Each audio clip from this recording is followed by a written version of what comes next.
Good morning students. आज हम पढ़ेंगे चैप्टर 9 में कुछ वर्ड प्रॉब्लम्स। ठीक है, हमने इस चैप्टर में क्या क्या पढ़ा है। सबसे पहले हमारा जो अमाउंट है उसको वर्ड्स में और फिगर्स में कन्वर्ट करना। इसके बाद हमने पढ़ा था रुपीज को हमने पैसे में कन्वर्ट किया, पैसे को रुपीज और पैसे में कन्वर्ट किया। ठीक है, हमारे अमाउंट को मतलब आपस में कन्वर्ट करना देखा। फिर हमने पढ़ा था addition of money, then subtraction of money. अब हम लोग यहाँ पर एडिशन और सब्ट्रैक्शन की कुछ वर्ड प्रॉब्लम्स देखेंगे। ठीक है, जो हमारी डेली लाइफ में बहुत ही हेल्पफुल होती है। ठीक है, फर्स्ट हम लोग एग्जाम्पल के थ्रू देखते हैं। यहाँ पे example, Varun purchased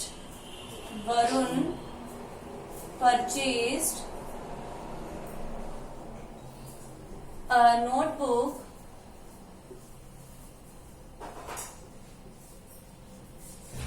for Rad 14.85। ठीक है, वरुण ने अपनी नोटबुक है वो कितने में खरीदी? 14.85 में। ठीक है, एन इरेजर फॉर Rad 1.50। ठीक है, यानी कि 1.50 रुपीज में उसने क्या खरीदा? एक eraser. A geometry box for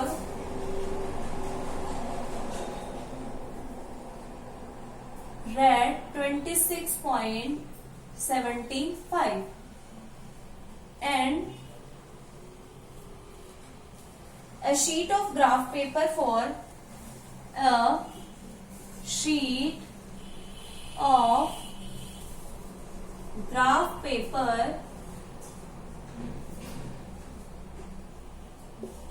for 35 पैसे। ठीक है, 35 पैसे। How much money he should pay? How much money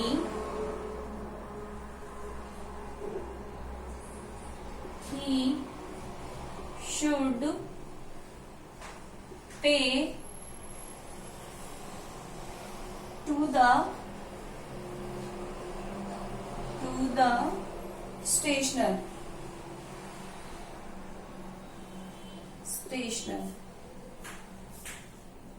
ठीक है, यहाँ पर हमारे पास में क्या है? वरुण नाम का कोई लड़का है, उसने एक नोटबुक खरीदी कितने में? 14.85 रुपीज में। उसके बाद उसने एक इरेजर खरीदा 1.50 रुपीज का, एक ज्योमेट्री बॉक्स खरीदा 26.75 पैसे रुपीज का, और एक शीट खरीदी। ठीक है, ग्राफ पेपर की एक शीट खरीदी, वो कितने में? 35 पैसे में। ठीक है, तो अब हम हमारे अमाउंट को यहाँ पर क्या कर लेते हैं? राइट कर लेते हैं कि उसने कौन कौन सी चीजें खरीदी है। ठीक है, यहाँ से हम हमारा सॉल्यूशन स्टार्ट करते हैं। सॉल्यूशन, फर्स्ट थिंग खरीदी उसने notebook, then cost of notebook क्या हो जाएगा?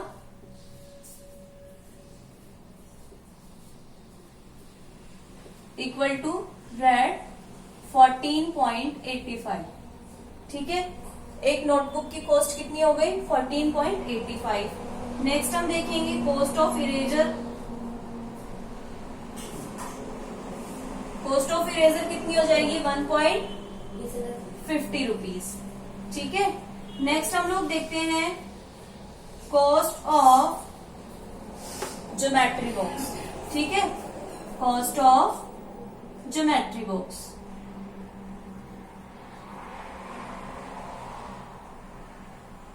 और एक ज्योमेट्री बॉक्स उसने कितने में खरीदा था? 26.75 rupees.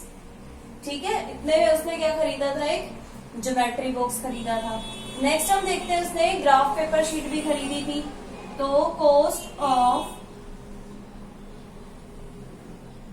Graph paper equal to, यहां पर हमें दिया गया है 35 पैसे। ठीक है, 35 पैसे को हमें किसमें कन्वर्ट करके लिखना है? हमारा जब सारा ही अमाउंट किसमें है? रुपीज में है, तो हमारा ये अमाउंट भी रुपीज में जब हम लिखेंगे तो कितना हो जाएगा? Rate 0.35 rupees. अब हम देखते हैं यहाँ पर हमारा सॉल्यूशन। ठीक है, हमने एडिशन करने के लिए क्या करना होता है? हमारा जो अमाउंट है उसको किसमें कन्वर्ट करना है? सबसे पहले पैसे में कन्वर्ट करना है। तो अब हम हमारे जितने भी अमाउंट्स थे ये सारे, इनको हम लोग रुपीज में, पैसे में क्या कर लेते हैं? कन्वर्ट। ठीक है, सबसे पहले अमाउंट था हमारा ये, इसको हम लोग जब पैसे में कन्वर्ट करेंगे तो क्या हो जाएगा हमारा अमाउंट? 1485। ठीक है, पैसे। नेक्स्ट हम देखेंगे 1.50 रुपीज, 1.50। इसको जब हम पैसे में कन्वर्ट करेंगे तो हमारा अमाउंट क्या हो जाएगा? 150 पैसे। नेक्स्ट है सेकंड हमारा 26.75। इसको जब हम कन्वर्ट करेंगे तो हमारा आंसर आएगा 2675 पैसे। और नेक्स्ट अमाउंट तो हमारा पहले से ही पैसे में है, तो इसको हमें राइट करने की जरूरत नहीं होती है। ठीक है, हमने यहाँ पर राइट कर लिया हमारे अमाउंट को। अब हमने इन चारों को क्या कर देना है? ऐड कर देना है। तो एडिशन के लिए हम लोग सबसे पहले इनको कॉलम वाइज क्या करते हैं? अरेंज करते हैं। 150, 2675 और लास्ट में हमारे पास में क्या था? 35। ठीक है, कर लिया हमने इनको अरेंज। एडिशन का साइन लगा देते हैं। अब इन सबको हमें क्या करते जाना है? ऐड करते जाना है। ठीक है, 5 5 5 इट मीन्स 15। ठीक है, 15 का हमने 5 लिखना है और 1 को क्या करेंगे? हम कैरी करेंगे। ठीक है, 1 को हमने कैरी कर लिया। 8 and 5 13, 13 and 10 23, 23 and 1 24। तो हमारा आंसर क्या आ गया यहाँ पर? 4। और 2 को हम लोग क्या कर लेंगे? फिर से कैरी कर लेंगे।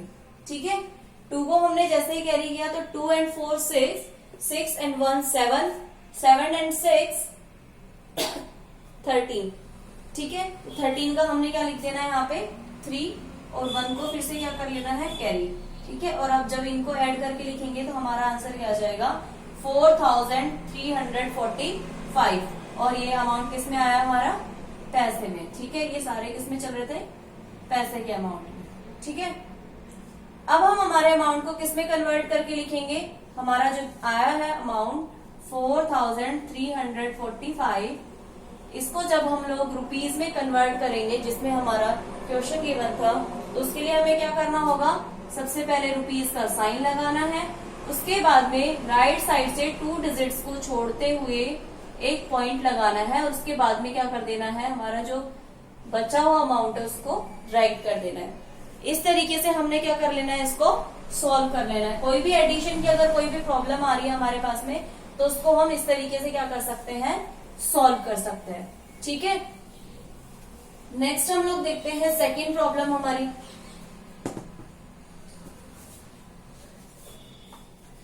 एग्जाम्पल सेकंड देखते हैं। ये क्या कह रहा है? The price of a bucket, the price of a bucket is 37.50 rupees, 37.50। ठीक है, एक बकेट की कॉस्ट कितनी है? 37.50 rupees. And that of A bag is, and that of A bag is rate 73.25। ठीक है, which one is costlier and how? By which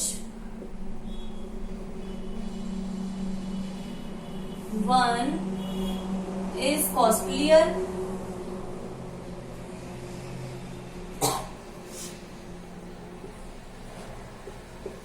and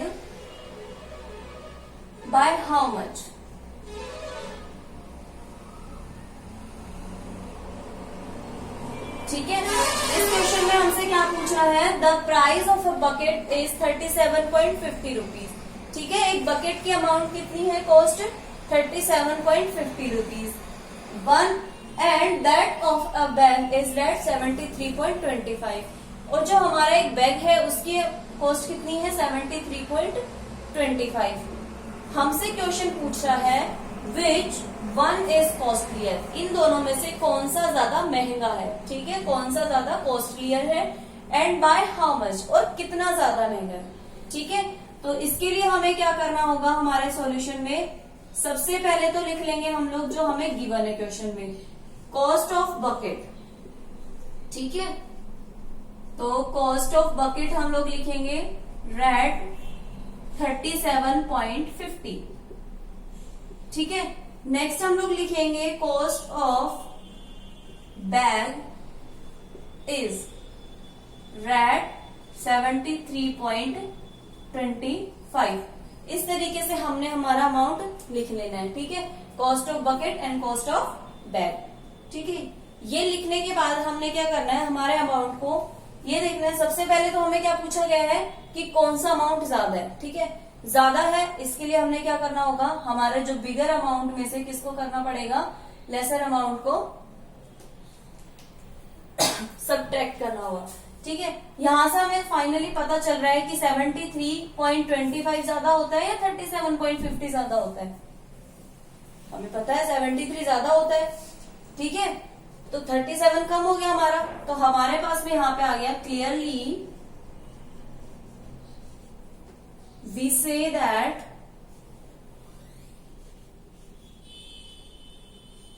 the amount of the cost of bag is more। ठीक है, यहां से हम लोग ये देख के कह सकते हैं कि हमारे जो कॉस्ट ऑफ बैग है वो ज्यादा है। ठीक है,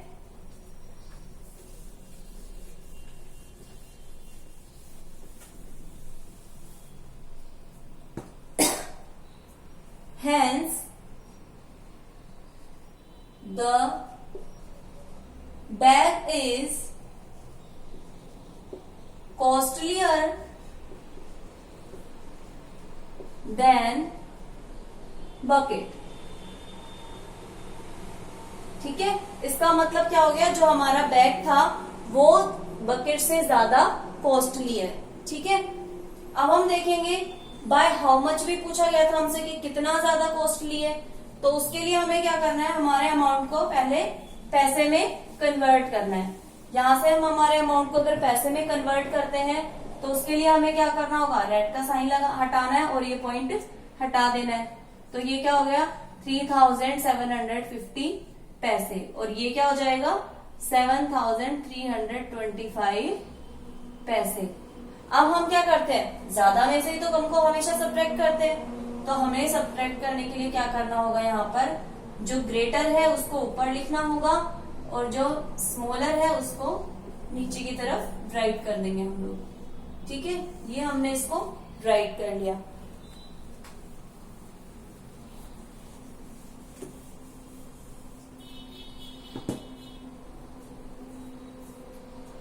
अब हमने इसका क्या करना है, सब्ट्रैक्शन। तो सब्ट्रैक्शन हम स्टार्ट करते हैं यहां से। 5 में से 0 तो जाता है, तब क्या बचता है हमारे पास में 5। ठीक है, अगर हम 5 में से 0 को सब्ट्रैक्ट करेंगे देन आंसर हमारा क्या आ जाएगा, फिर से 5। ठीक है, यहाँ पर हमारे पास में 2 में से हमें किसको सब्ट्रैक्ट करना है, 5 को, जो कि होता नहीं है। तो हमने क्या करना है, 3 से हम लोग क्या करेंगे, बोरो करेंगे। ठीक है, जब 3 से हमने बोरो किया यहाँ पर, तो ये क्या बन जाएगा हमारा, 2 की जगह 12 हो जाएगा। ठीक है, तो 2 को क्रॉस करके हम लोग यहाँ पे क्या लिख देंगे, 12 हो जाएगा हमारा ये।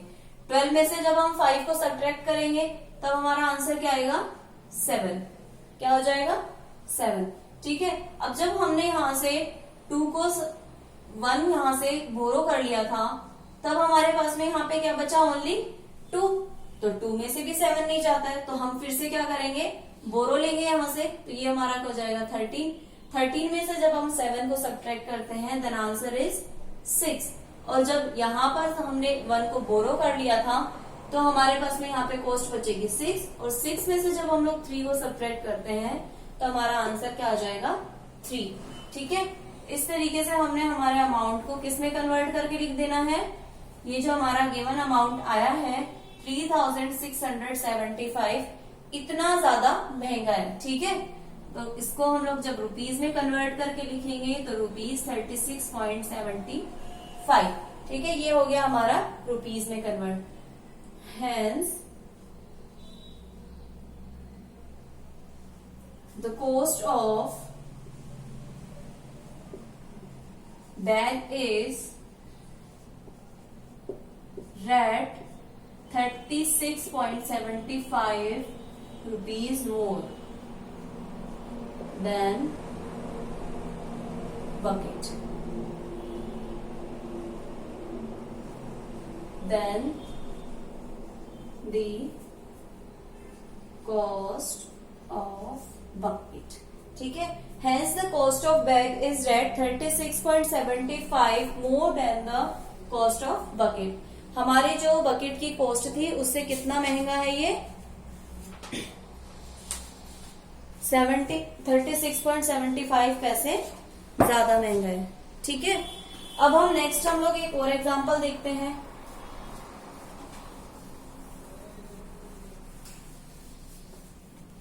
ठीक है, नेक्स्ट एग्जांपल देखने के लिए हमें क्या करना है। ठीक है, यहाँ पर हमें एक और एग्जांपल गिवन है। Sachin purchased a bat for rate 57.65। ठीक है, सचिन ने एक बैट खरीदा 57.65 रुपीज में। ठीक है, तो सॉल्यूशन में हम लोग सबसे पहले क्या लिखेंगे, cost of bat is rupees 57.65 and A ball for 36.75। Then cost of ball is rupees 36.75। ठीक है, from the same shop, उसी दुकान से खरीदी है। He gave that a 100 rupee note to the shopkeeper। उसने दुकानदार को कितने रुपीस दिए, 100 रुपीस का एक नोट दिया। How much money would the shopkeeper return to Sachin? अब कितने रुपीस जो शॉपकीपर सचिन को वापस देगा, कितने रुपीस वापस देगा, तो हम लोग को क्या करना होगा, इसके लिए सबसे पहले इन दोनों को ऐड करना होगा। तो हम लोग क्या करेंगे, हमारी total cost of bat and ball हो जाएगी। ठीक है, जब हम लोग बैट एंड बॉल की टोटल कॉस्ट फाइंड आउट कर लेंगे उसके बाद में हमने क्या कर देना, उसको 100 में से सब्ट्रैक्ट कर देना, तभी तो हमारा आंसर आएगा। हमने क्या करना है, स्टार्टिंग में जो हमारा सामान खरीदा था उसने बैट और बॉल, उन दोनों को हमने ऐड कर लेना है। ठीक है, हमने मान लो 100 रुपीज उसको दिए, उसके लिए हमें क्या करना है, हमारा जो टोटल अमाउंट होगा उसमें से हम लोग क्या कर देंगे, 100 में से उसको माइनस कर देंगे, तभी तो हमारा आंसर आएगा। तो इसके लिए हम लोग को क्या करना है, सबसे पहले इसको पैसे में कन्वर्ट करना है। पैसे में हमने इसको कन्वर्ट किया तो हमारा आंसर क्या हो गया, 5765 पैसे। और जब इसको कन्वर्ट करेंगे तो हमारा आंसर क्या हो जाएगा, 3675 पैसे। ठीक है, ये तो हमने इनको कन्वर्ट कर लिया पैसे में। अब हमने क्या कर देना है, इन दोनों को ऐड कर देना है, क्योंकि जब हम ऐड करेंगे तभी तो हमें पता चलेगा कि हमने कितने रुपीस का सामान खरीदा है।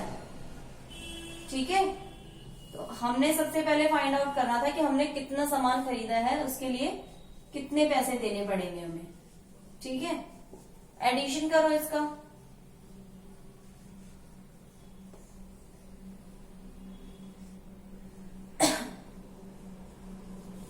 ठीक है, ये हमारा आंसर आ गया 9,440 पैसे। ठीक है, ये तो हमारा अमाउंट आ गया पैसे में कि हमने इतने पैसे उसको देने हैं। ठीक है, अगर हमें उसको इतने पैसे देने हैं तो हमने 100 रुपए का जब नोट दिया तो वो हमें कितने रुपीस वापस करेगा। अगर हम लोग 100 में से जो हमारा अमाउंट है पैसे का, जितने के हमने सामान खरीदा है, उसको अगर हम माइनस कर दें, उसमें से सब्ट्रैक्ट कर दें, तो हमारी टोटल कॉस्ट आ जाएगी तो हमने क्या करना है, अब हमारा जो अमाउंट उसने दिया था सचिन ने शॉपकीपर को, उसमें से क्या करना है, हमें उसको सब्ट्रैक्ट करना है जो हमारा गिवन अमाउंट है। तो हमारे पास में रुपीज का नोट उसने कितने का दिया, 100 का। तो जब हम 100 को रुपीज पैसे में कन्वर्ट करेंगे तो हमारा अमाउंट क्या हो जाएगा, 10,000, इट मीन्स 10,000 पैसे। ठीक है, अब हम लोग इसको क्या करेंगे, सब्ट्रैक्ट करेंगे इसमें से 9,440, जो हमारा कॉस्ट ऑफ, हमने जो बैट एंड बॉल थी हमारी cost of bat and ball, उसको किसमें से सब्ट्रैक्ट करेंगे, जो उसने मनी शॉपकीपर को दी थी। ठीक है, ये हमारी मनी है जो हमने शॉपकीपर को दी, और ये हमारी टोटल मनी है जितने का हमने सामान खरीद लिया। ठीक है, तो अब हम इसको सब्ट्रैक्ट करेंगे 6, पहले हमने एडिशन करना है, जो हमारा टोटल सामान हमने खरीदा है उसके लिए एडिशन, और जो हमने कॉस्ट शॉपकीपर को दी थी पैसे, उसको सब्ट्रैक्ट करना है। ठीक है,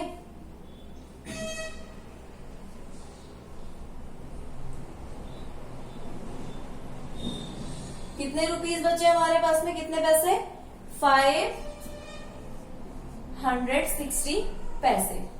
ठीक है, इतने पैसे हमारे पास में बचे हुए हैं। अब हमने क्या करना है, इसको वापस से पैसे में कन्वर्ट करके लिखना है। ठीक है, तो हम जब इसको 560 रुपीज पैसे को हम लोग जब रुपीज में कन्वर्ट करेंगे तो हमारा अमाउंट क्या हो जाएगा, 560 पैसे equal to rupees, left right side से हमें क्या करना है, 2 डिजिट्स को छोड़ना है, उसके बाद क्या लगाना है, पॉइंट, एंड देन जो हमारा अमाउंट बचा हुआ है वो लिख देना है। तो आंसर क्या आ गया हमारा, रुपीज 5.60। ठीक है, अब हमने क्या करना है, हमारा जो अमाउंट था उसको हमने लिख देना है, हैंस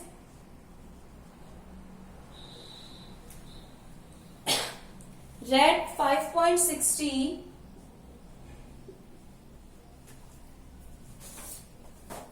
would be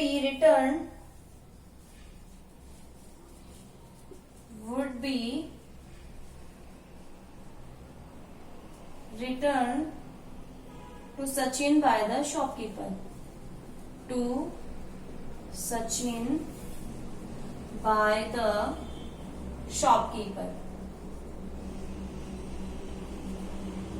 ठीक है, तो जो शॉपकीपर है वो सचिन को कितने रुपए वापस देगा, 5.60 रुपीज वापस देगा। ठीक है, इसी तरीके से हमें हमारी जो बाकी जो प्रॉब्लम्स है उनको भी सॉल्व करना है।